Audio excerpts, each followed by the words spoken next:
Today we're going to be talking about imprinting. If this interests you or you're not sure what this is, stick around and let's get into it.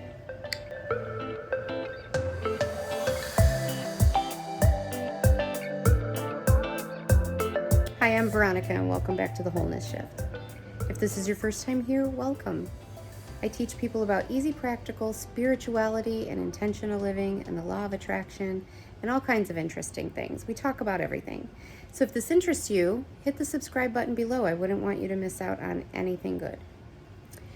So today we're going to be talking about imprinting. This is a concept that I just learned of recently while listening to one of Dolores Cannon's books. And I was fascinated and blown away by this, and yet it makes total sense. So what is imprinting? Imprinting is when a soul comes to Earth. Say it's a newer soul. Say it's a starseed. They've had either only one or very few lives here on Earth, but they have some goals or missions in this lifetime where they need specific skill sets.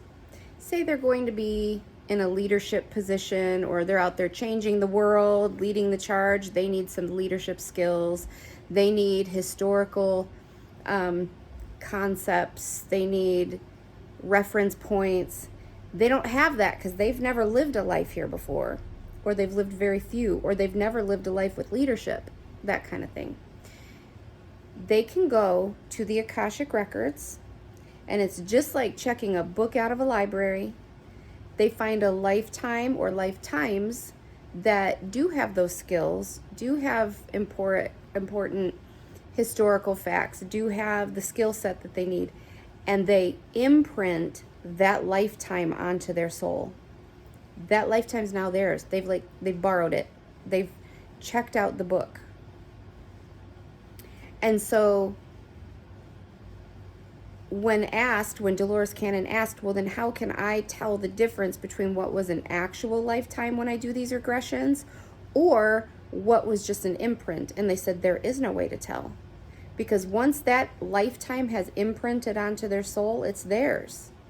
Now, 5,000 other people could have also imprinted that lifetime onto themselves, and it's also theirs. It's just like a new book comes out, 5,000 people buy it off of Amazon, they all read it, they all learn the same information. That information is theirs. That book is theirs.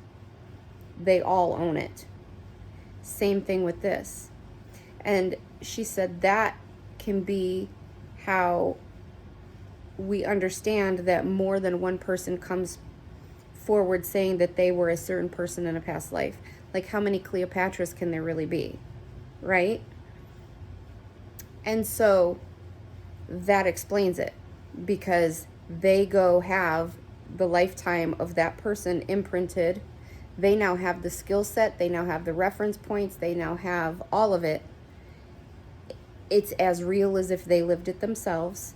They did live it themselves now, because they now have the memories. They have the traumas. They have the experience. They have it all. It's theirs. They own it. And they never had to actually live the life. That's a lot to take in, and it's a lot to wrap your mind around, but sit with it and see if it doesn't resonate as true with you. And they did make a point to say that not every life is imprinted, obviously. There would be nothing to imprint from if no real lives were ever lived. There were people who lived these lives. There are people who continue to live lives, but not every single lifetime that you remember is imprinted. Some of them are real. You really did live those. However, sometimes there are circumstances where you need to imprint, and it's as easy as going to get the record, imprinting it onto your soul, and then it's yours.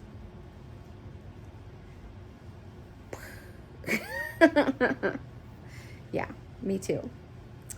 All right, you guys. I hope this helps. Until next time.